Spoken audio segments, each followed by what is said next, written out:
Jóvenes, buenas tardes. Buenas tardes, Luis. Buenas tardes, Nick. Buenas tardes, Nick. ¿Se mira el documento, jóvenes? Sí, licenciado.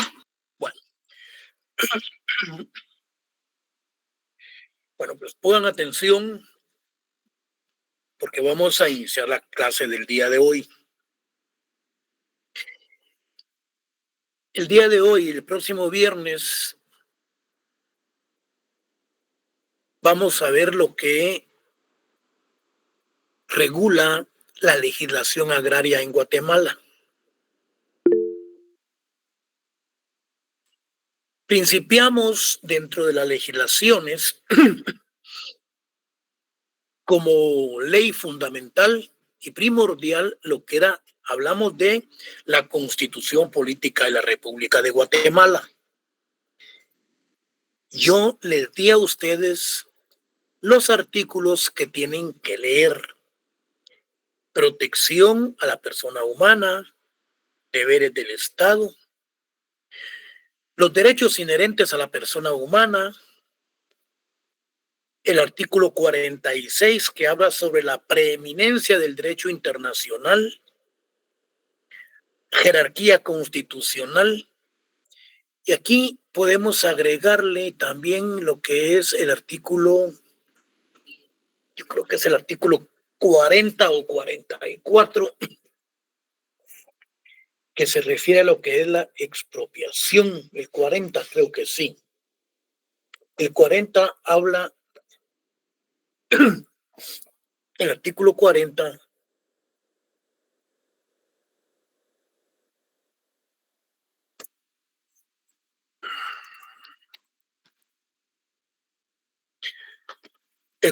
que habla, también habla de la expropiación.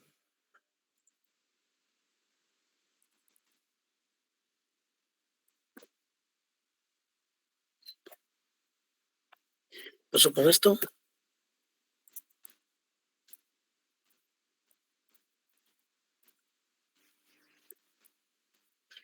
Bueno, hablábamos también de los derechos inherentes a la persona humana, la preeminencia del derecho internacional sobre el derecho interno. Hablamos también de la relación que existe con el 46 de la Constitución y el 204, también constitucionales sobre la preeminencia, el 118, principios del régimen económico, el 67, protección a las tierras, 68, tierras para las comunidades indígenas, el 39 de la propiedad privada, el 40 que lo teníamos sobre la expropiación. Bueno, les dije que leyeran del artículo 1 al artículo 17 del convenio 169 de la Organización Internacional del Trabajo sobre pueblos indígenas y tribales en países independientes.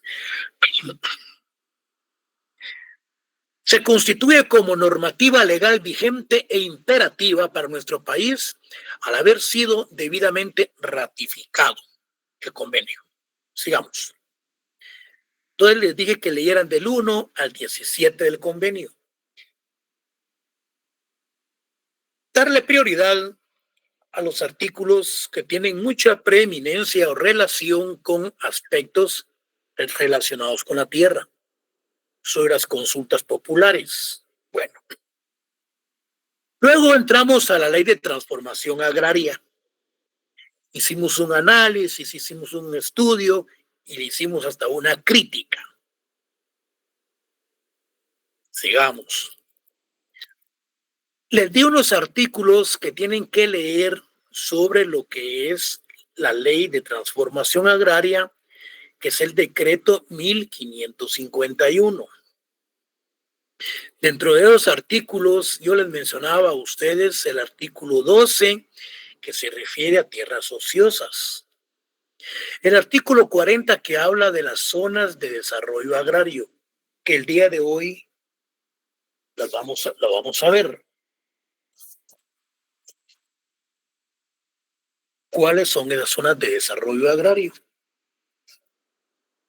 Luego tenemos el patrimonio familiar agrario, que también está en el decreto 1551, artículo 73. Para aquellos que no han comprado la ley, les envié el documento. Y en el documento hace referencia sobre estos artículos. Habla de las pérdidas de los derechos cuando las personas se les ha otorgado tierras y estos pierden sus derechos porque utilizan las tierras no para los objetivos y los propósitos que regula la ley.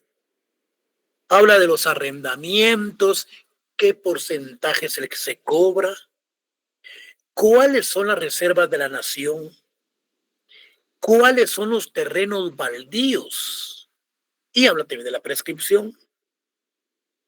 Recuerden ustedes cuando hablábamos en la última clase sobre la ley de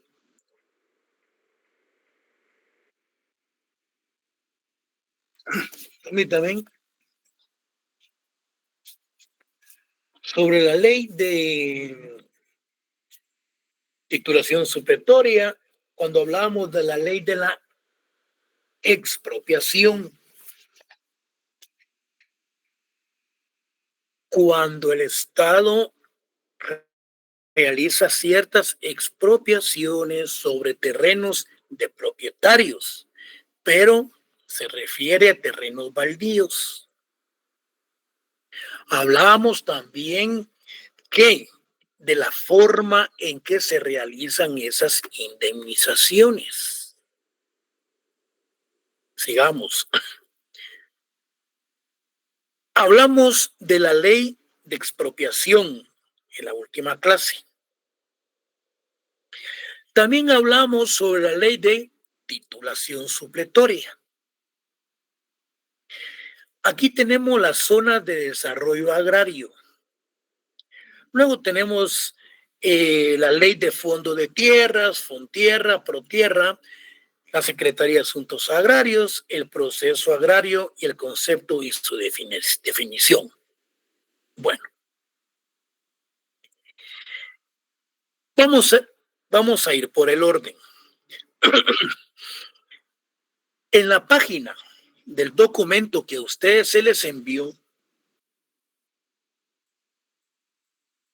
en la página 192, perdón, pongan atención.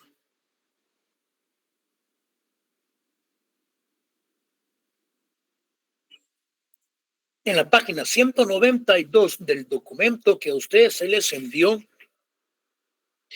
se refiere a la ley forestal. Ley forestal, decreto 101 del año 96. Vean.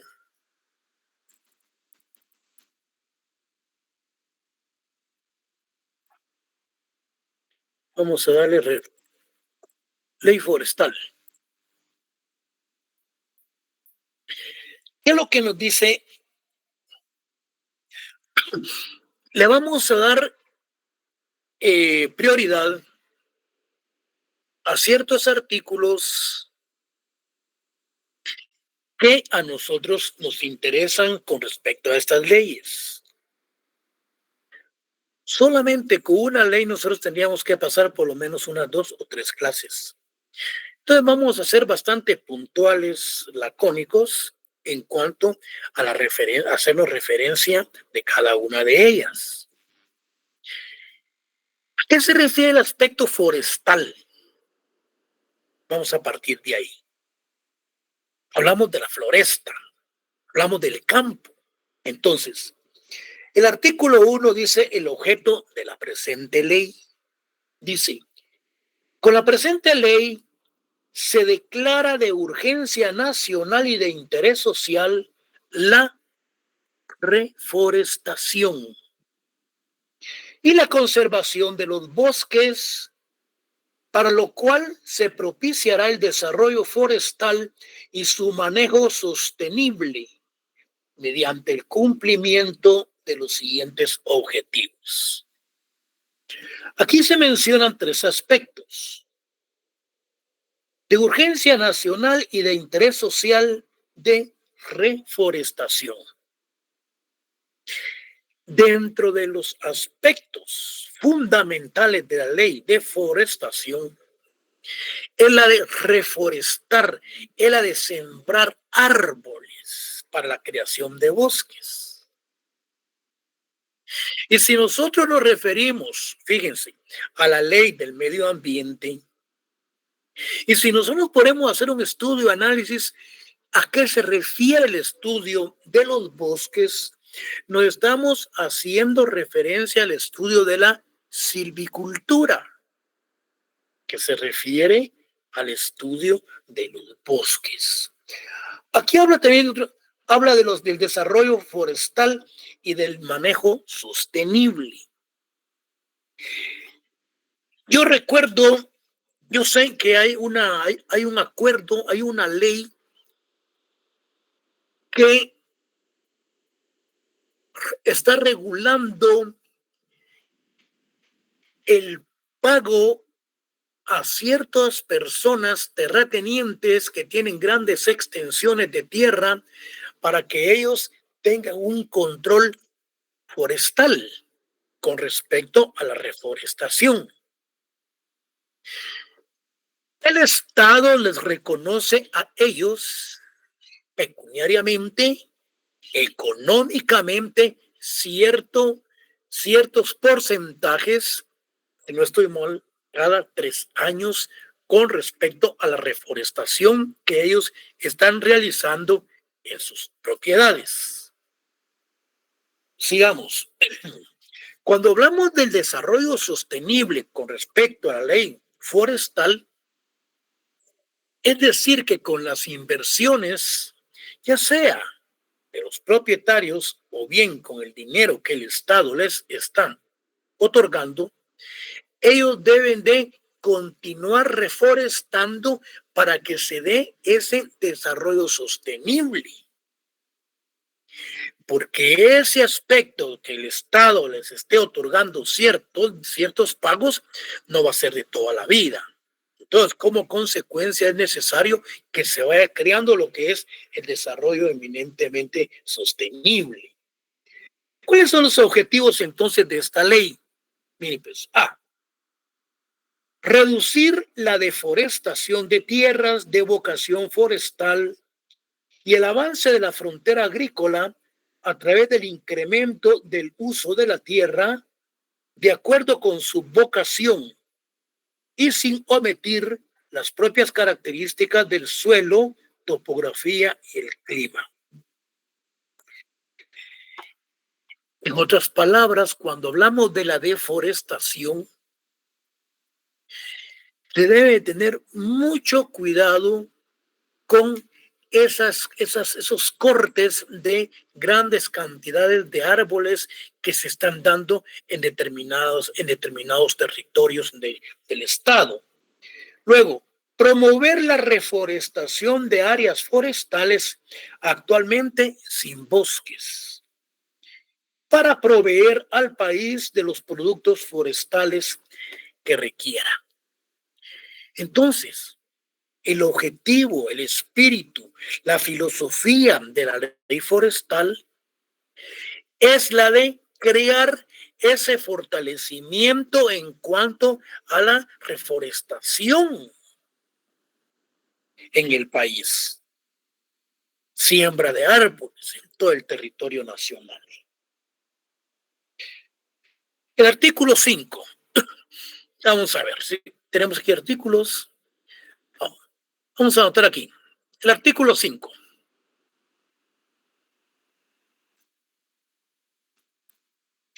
Dice, creación.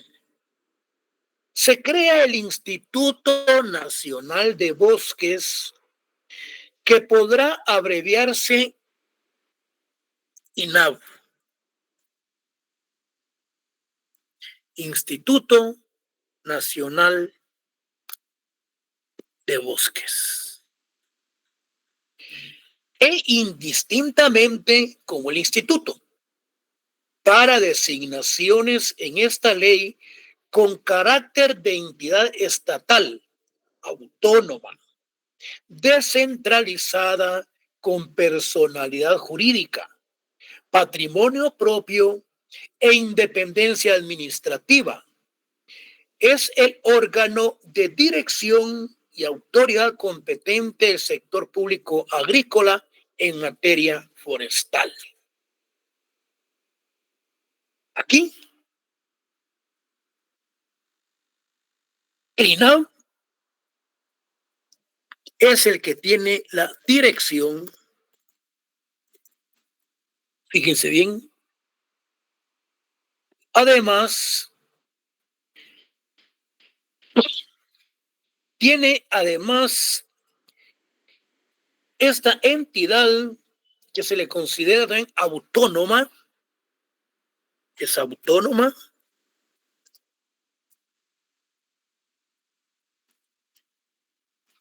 ¿qué más? Es descentralizada,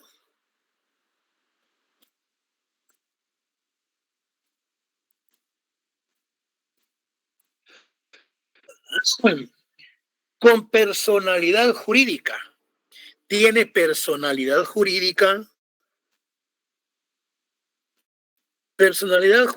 y tiene patrimonio propio.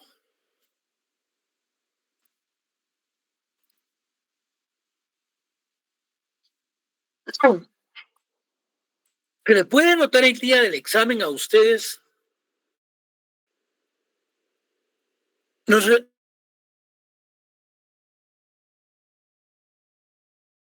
Hacemos referencia a qué institución nos estamos refiriendo. Nos estamos refiriendo entonces a lo que se trata el Instituto Nacional de Bosques. Instituto Nacional de Bosques que tiene dirección, tiene su propia autonomía, es una institución descentralizada, tiene su propio patrimonio. Bueno, además de esto, mencionábamos que tiene personalidad jurídica. ¿Y cuáles son las atribuciones de acuerdo al artículo 6? Esto ustedes tienen que poner atención porque esas pueden ser preguntas de examen. El 6, atribuciones. Son atribuciones del Instituto Nacional de Bosques las siguientes. Yo les voy a mencionar una. Ejecutar las políticas de forestación que cumplan con los objetivos de la presente ley. Objetivos.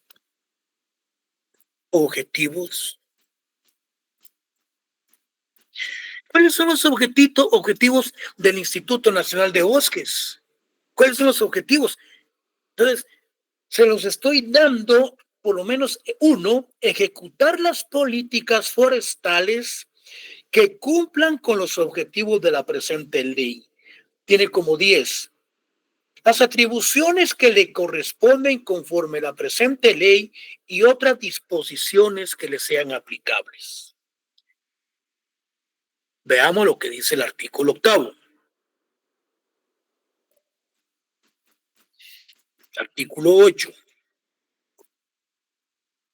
Apoyo de las municipalidades.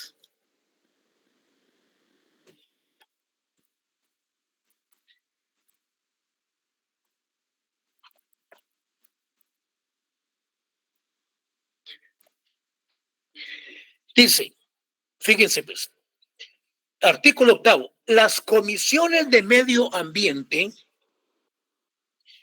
de las municipalidades con delegación específica del alcalde serán las encargadas de apoyar al Instituto Nacional de Bosques en la aplicación de la presente ley y su reglamento. En ningún caso serán instancias de decisión, a excepción de las disposiciones contempladas en la presente ley, para el efecto, las municipalidades deberán, dentro de apoyar al INAU en el cumplimiento de sus funciones.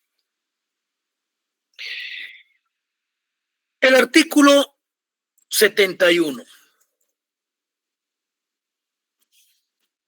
dice,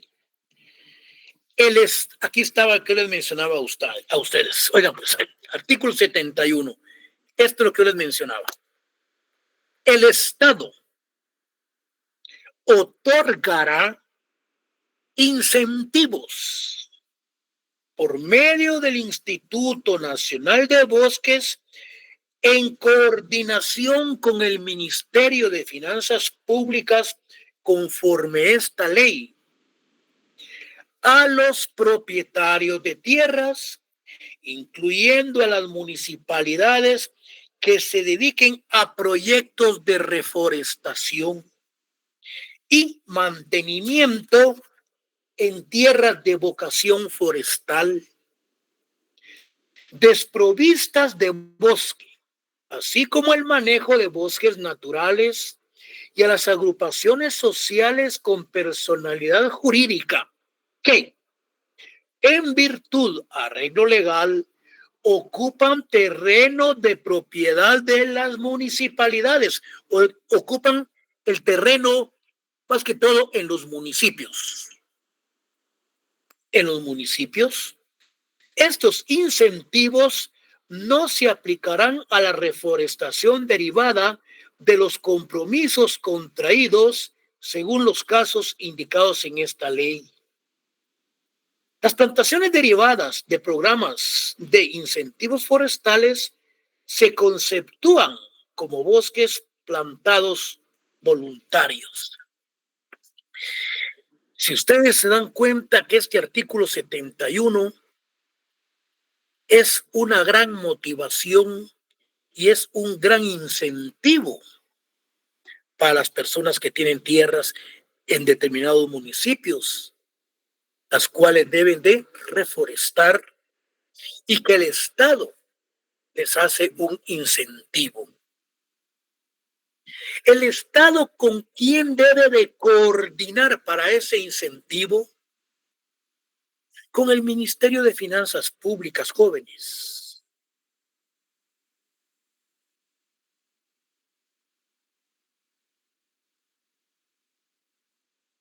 Con el Ministerio de Finanzas Públicas. Bueno, el artículo 89 habla de penas en materia, artículo 89. Vean, penas en materia forestal. Las penas para los delitos forestales se aplicarán de acuerdo a lo preceptado en el capítulo 2, título 4, libro 1 del Código Penal, así como lo establecido en el Código Procesal Penal. Aquí hace referencia, por ejemplo, estas penas relacionadas con las penas en materia forestal. Aquí podemos citar cuando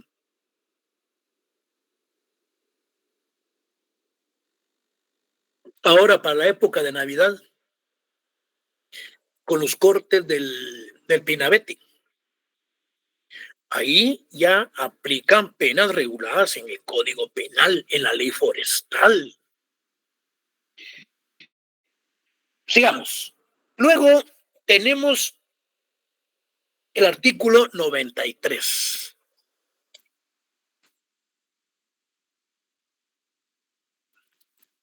Vean. El artículo 93 se refiere al incendio forestales. Lo notamos porque esto es lo común, lo que se da. Lamentablemente, nuestros campesinos no tienen, hablemos pues claro, no tienen cultura forestal. Ellos continúan con los trámites de la rosa. La rosa son los incendios que ellos provocan después de cada cosecha. La pregunta es, ¿qué tiempo tarda la tierra después que se hayan realizado los grandes incendios en recuperarse? De 3 a 5 años para que la tierra vuelva a volver a recuperarse de los incendios provocados. Peor aún, si estas no son abonadas. Dice el artículo 93. Quien provocara incendio forestal será sancionado con multa equivalente al valor del avalúo que realice el INAB, el Instituto Nacional de Bosques, y prisión de 2 a 10 años. En caso de reincidencia, la prisión será de 4 a 12 años. Luego, pues continúa el artículo, dice, quien provoque incendio forestal en áreas protegidas legalmente declaradas será sancionado con multa equivalente al valor del avalúo que realice la Comisión Nacional de Áreas Protegidas, CONAP, y prisión de 4 a 12 años. En caso de reincidencia, la prisión será de 6 a 15 años. Para cada incendio forestal, se deberá abrir un proceso exhaustivo de investigación a efecto de determinar el origen y una vez establecido, se procederá en contra del o los responsables, de acuerdo a lo indicado en los párrafos anteriores. Esta ley es bastante... Hay que ir actualizando de acuerdo a las necesidades que se van dando. El artículo, vamos a ver. Luego tenemos el artículo 95. Artículo 95. El artículo 95 se refiere delitos contra el patrimonio nacional forestal cometidos por autoridades. ¿Qué puede ser? Los guardabosques, las personas que están, por ejemplo, en el Petén resguardando la seguridad y la protección de los bosques. Entonces, aquí se refiere a los delitos que han cometido, por ejemplo, los funcionarios públicos. Dice, quien siendo responsable de extender licencias forestales, también los administrativos, miren, quien siendo responsable de extender licencias forestales, así como de autorizar manejo de los bosques, extienda licencias y autorizaciones sin verificar la información que requiera esta ley y sus reglamentos, o la autoridad que permita la comercialización o exportación de productos forestales sin verificar que exista fehacientemente la documentación correspondiente, será sancionado con prisión de 1 a 5 años y una multa equivalente al valor de la madera conforme a la tarifa establecida por el INAF. O sea, los daños ocasionados a las maderas. Entonces, la ley forestal tiene su propio espíritu y su propia filosofía en cuanto a su aplicación. Sigamos. La ley de expropiación, jóvenes, esa la vimos el último día de clase. Entonces,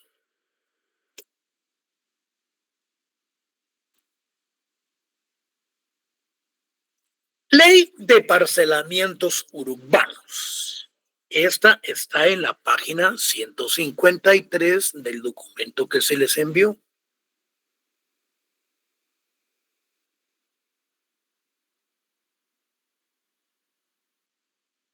Estamos hablando de parcelas.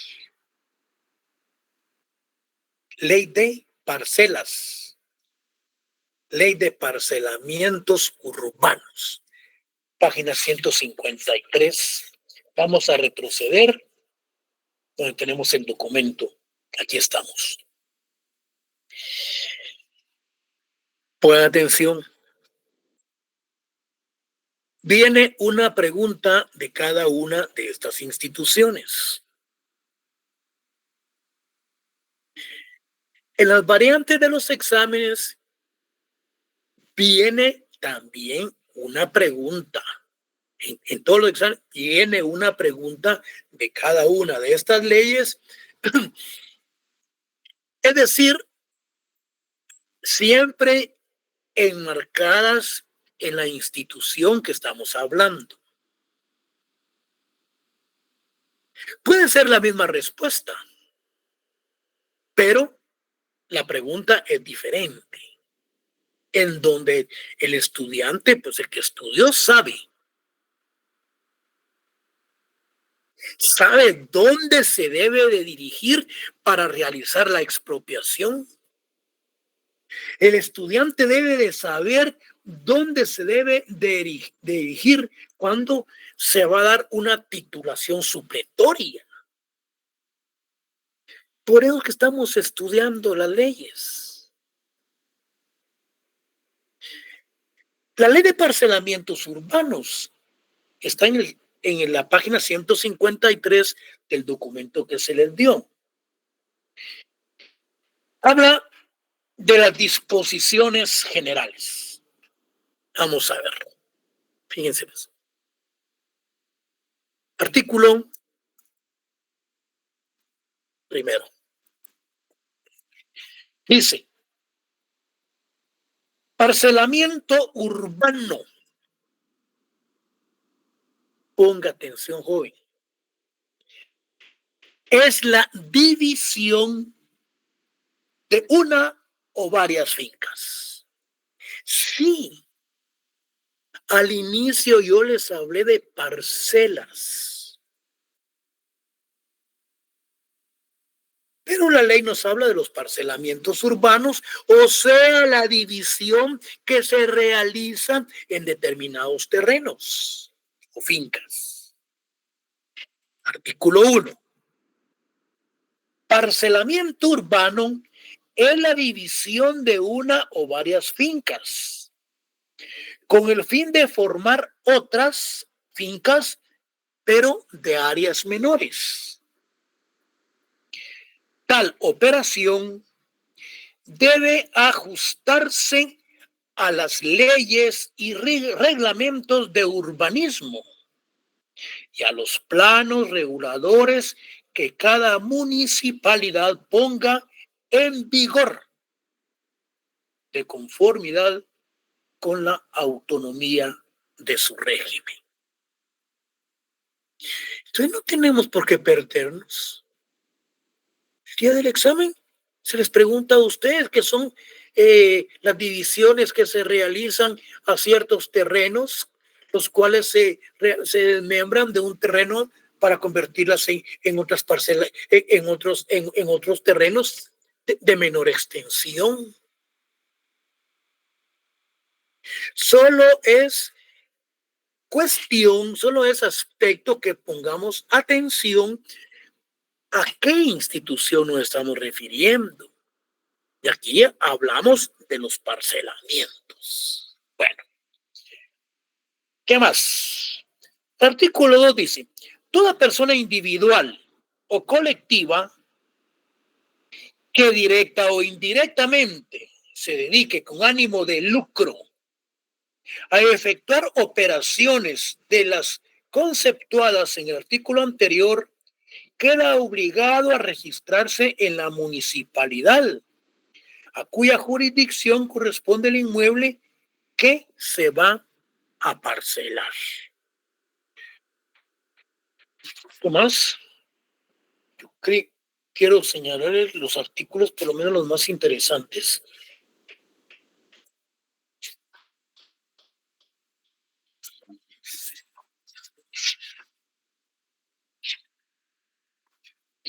Habla de los capítulos de las disposiciones generales, disposiciones transitorias.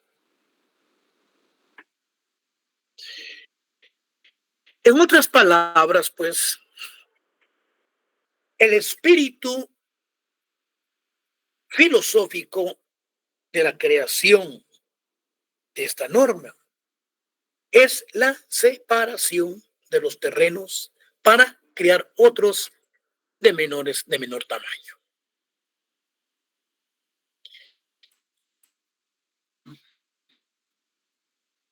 Aquí tenemos la ley de titulación supletoria, que esa ley la vimos el último día de clase.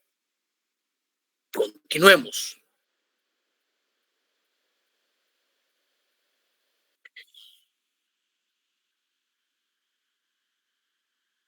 Ley, tenemos establecimiento de las zonas de desarrollo agrario. Miren, la ley de titulación supletoria la vimos el último día de clase. ¿Cómo, cuándo, ante quién se realiza, por qué se realiza, se debe de indemnizar o no se indemniza? O bien estamos hablando de otra ley. La ley de titulación supletoria. ¿Ante quién se tramita? ¿A quiénes se les corre audiencia? ¿Quién es el que debe de faccionar la escritura pública de los traslados? ¿Qué tiempo es el que la persona debe de permanecer sobre la posesión del bien? Entonces, requisitos sine qua non fundamentalmente, valga la redundancia, que se deben de llenar para la titulación supletoria. Aquí tenemos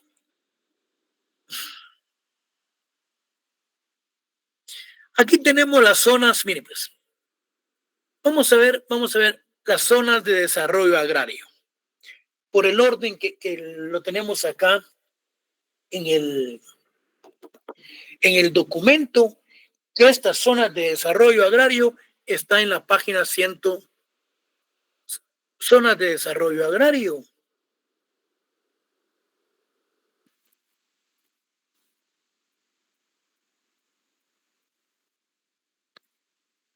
Quiero que ustedes lean áreas protegidas. Vamos a ver. Miren, pues, las zonas de desarrollo agrario, estas está en la página 164.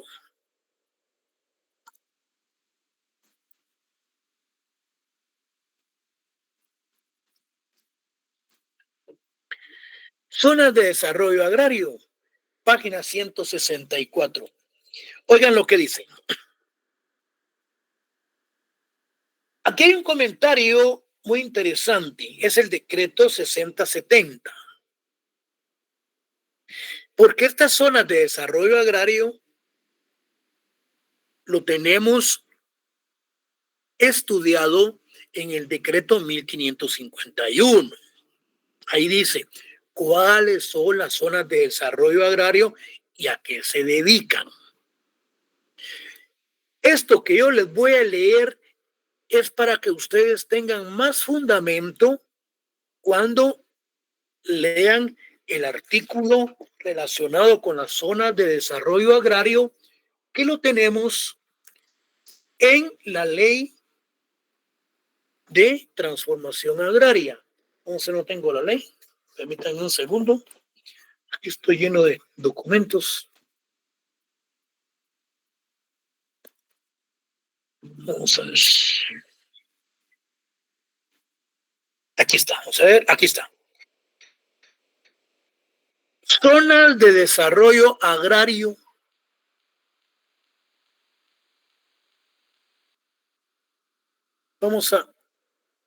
Se las voy a hasta poner,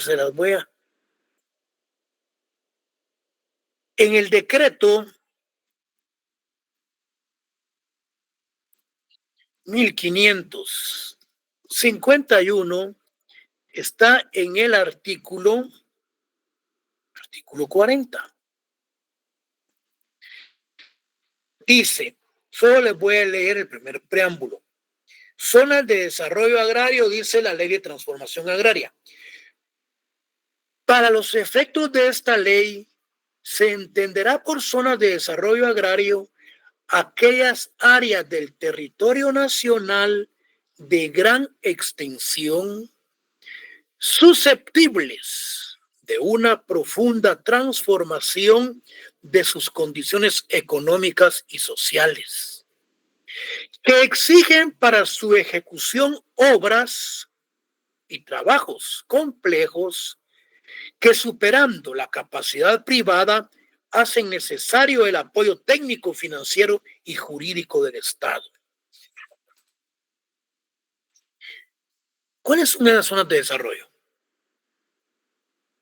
La declaración de alto interés social del conjunto de trabajos y obras de transformación, así como la aprobación del Plan General de Desarrollo, se harán de acuerdo al Consejo Nacional de Transformación Agraria. Ese consejo ya no existe, quedando desde ese momento facultado el instituto para ocupar los bienes cuya enajenación.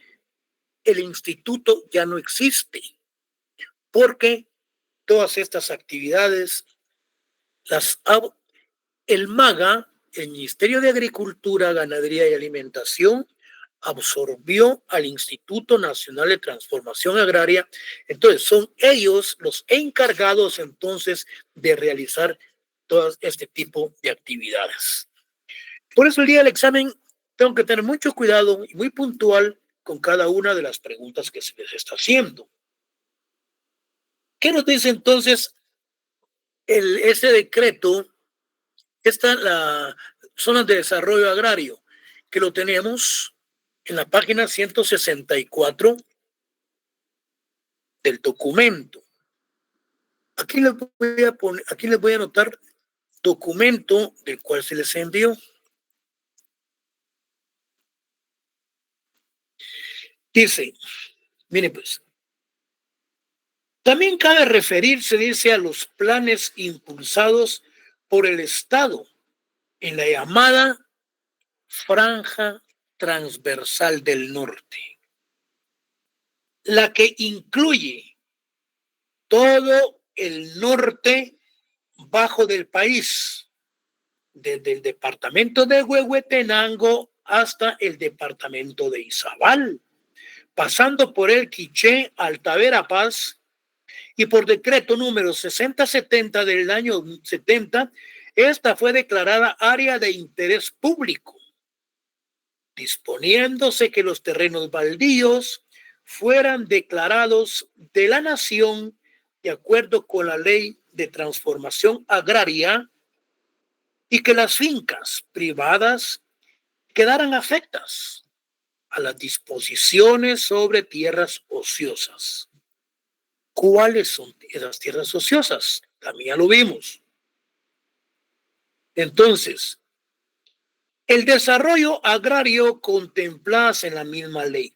A consecuencia, dice, de la adjudicación por el gobierno de 500,000 hectáreas, en esta zona, bajo diferentes formas de tenencia, tanto comunitaria como individual, las tierras del área, que en 1970 era de un 70% estatales, el 25% eran privadas. Bueno, eso ya habla de cierto tipo de porcentajes. Luego mencionábamos la ley de titulación supletoria, que ya la vimos, ley de expropiación la vimos, parcelamientos urbanos lo vimos, la ley de titulación supletoria la vimos, la ley de áreas protegidas también lo acabamos de ver, zonas de desarrollo agrario también ya lo vimos ahorita. Luego tenemos la ley del fondo de tierras, con tierra, la Secretaría de Asuntos Agrarios, pero yo quiero que veamos algo. Y creo que se nos quedaba algo. La prescripción, la ley forestal. Luego tenemos la ley de expropiación, ya la vimos, la ley de parcelamientos urbanos, también las parcelas, titulación supletoria ya la vimos, la ley de áreas protegidas, esta no la hemos visto. Bueno, vamos a ver la ley de áreas protegidas que la tenemos en la página 200 del documento.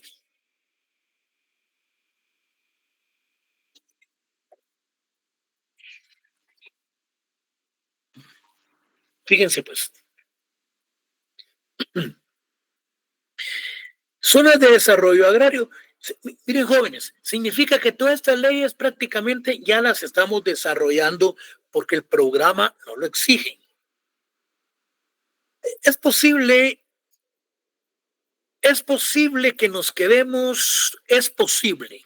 Yo les voy a enviar a ustedes un mensaje el día viernes si continuamos con la cátedra para ver Fontierra, Protierra, Contierra, para ver a Secretaría de Asuntos Agrarios, que la quería hacer desaparecer Yamatei.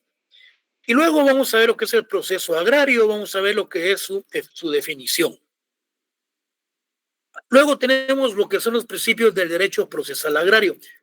O esto lo podríamos dejar para el examen final. Pero esto ya es cuestión que nos vamos a poner de acuerdo. Entonces, aquí nos quedamos. Ley de áreas protegidas, página 200.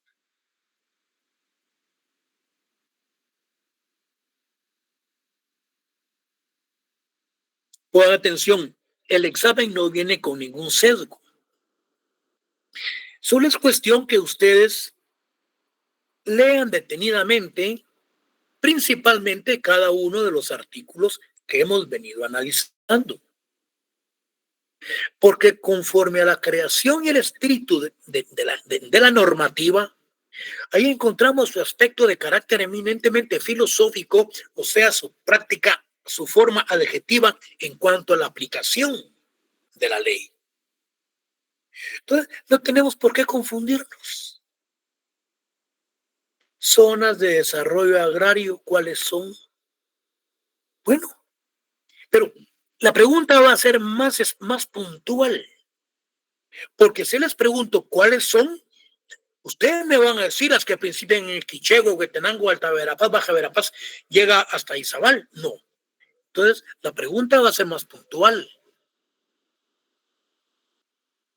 ¿Cuál es la actividad a que se dedican principalmente las zonas de desarrollo agrario?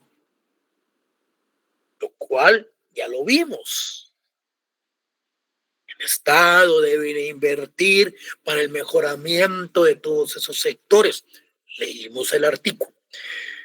Entonces, por último, vamos a ver la ley de áreas protegidas. Miren, pues, pongan atención.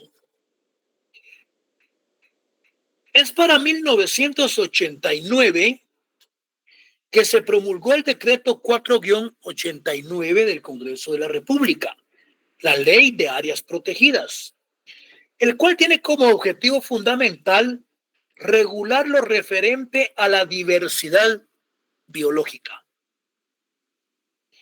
considerada en esta ley como una parte integral del patrimonio natural de los guatemaltecos y por lo tanto declara de interés nacional su conservación por medio de áreas protegidas, debidamente declaradas y administradas. Eso lo regula el artículo 1.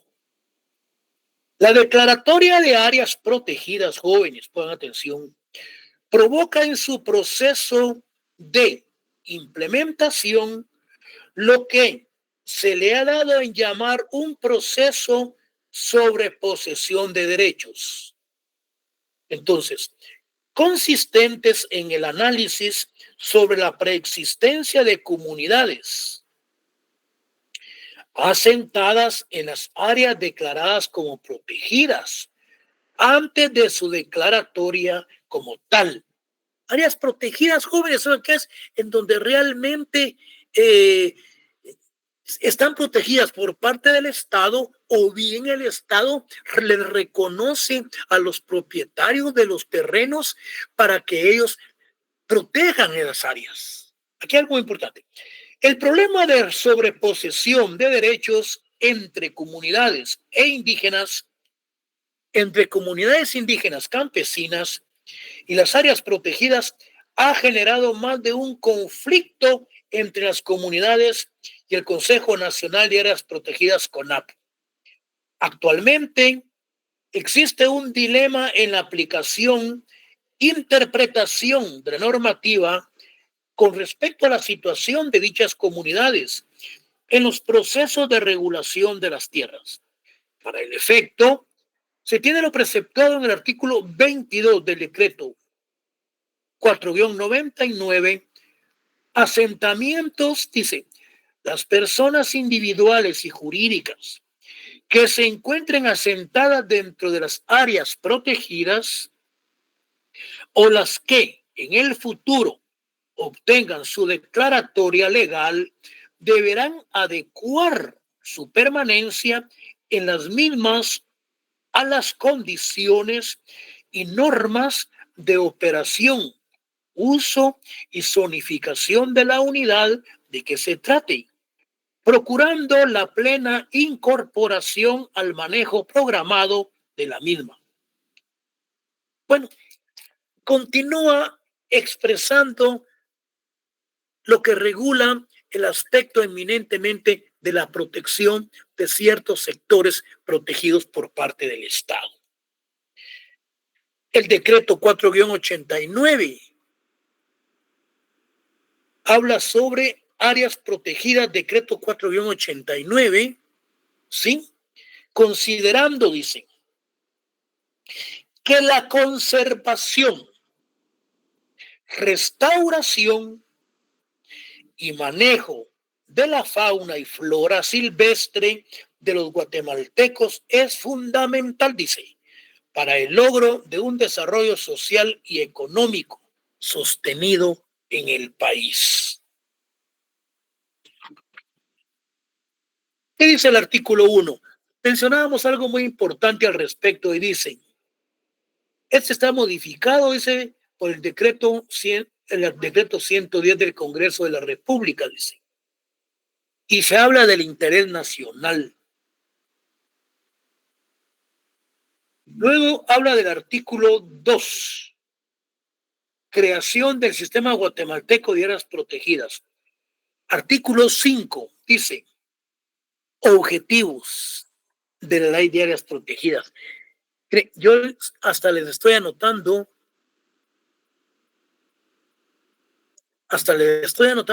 los artículos.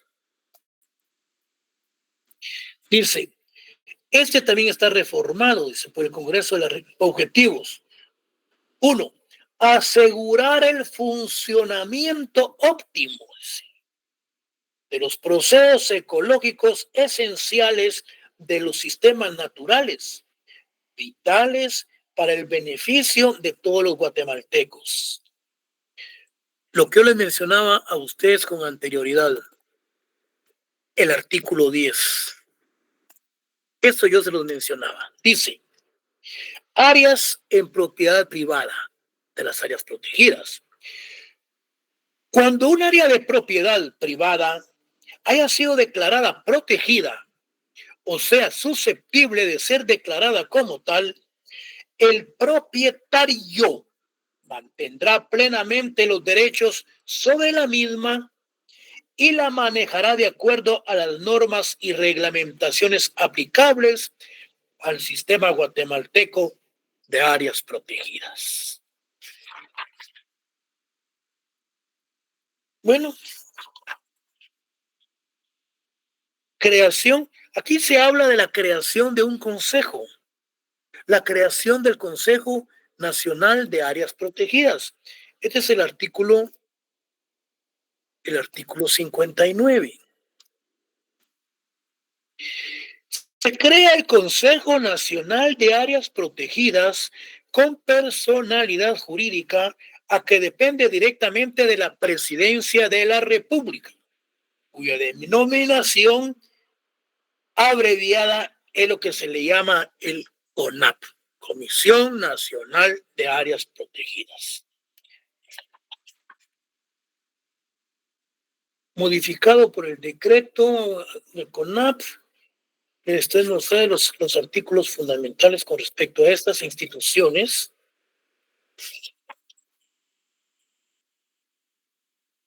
Luego tenemos a lo que es ProTierra, lo que es Contierra, lo que es la Secretaría de Asuntos Agrarios. Luego tenemos lo que es el proceso agrario, su definición, lo cual eso nos queda pendiente para la última clase. Jóvenes alumnos, principien principien a llenar, a contestar los cuestionarios o los laboratorios, como yo les expliqué anteriormente, que se les dio. Así, para el día viernes, si tenemos clase, podemos entrar a discutirlos o algo que ustedes tengan duda. Si veo en el examen que voy a elaborar, que ya estoy principiando a elaborarlo, que hasta acá vamos a quedar, entonces yo les voy a enviar un mensaje el día viernes en el transcurso de la mañana, en donde yo les voy a informar qué es lo que vamos a tener. Si no les mando ningún mensaje es porque seguro tenemos clase. Pero si yo les digo, jóvenes, el día de hoy dedíquense a contestar los laboratorios y principien ustedes a preparar sus exámenes parciales. Acá nos vamos a quedar y pasen ustedes feliz tarde. ¿Alguna pregunta? Todo claro, licenciado. Gracias. Feliz tarde. Muchas gracias, Lic. Buena tarde. No, Lic. Muy bien. Feliz tarde, Lic. Feliz tarde, jóvenes. Bueno, jóvenes, Feliz tarde, licenciado. Dios. Feliz tarde, licenciado. Feliz tarde, licenciado. Jóvenes, feliz tarde.